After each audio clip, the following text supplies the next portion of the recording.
আপনি আইনমন্ত্রী, সব কথা জিজ্ঞেস করতেও আপনাকে ভয় লাগে, তারপরেও একদম ব্যক্তি জীবন নিয়ে কি আপনি কিছু বলতে চান? আমি নিজে থেকে প্রশ্ন করবো না, আপনি কিন্তু প্রশ্ন করেন, আমার কি জানতে চান আমি বলে আপনার দিই। পারিবারিক জীবন নিয়ে জানতে চাই। আমরা কিছুটা বলেন। জানি, আপনি এর চেয়ে বেশি কিছু বলতে চান কিনা? আমি 1987 সালে ডিসেম্বরের 18 তারিখে বিয়ে করি। আমার স্ত্রী নুরামতুল্লাহ রিনা হক, তিনি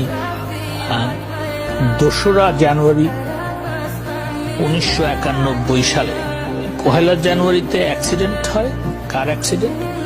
2রা জানুয়ারি 1991 সালে 2:45 ইন্তেকাল করে।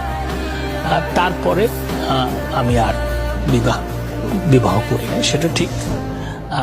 আমাদের কোনো সন্তান নাই, সেটাও ঠিক। আমি 3 বছর 14 দিন বিবাহিত ছিলাম, আর এখন বিপত্নিক। আমি বারবারই একটা কথা বলে যাই, আমি আপনাদের সরকার, আমি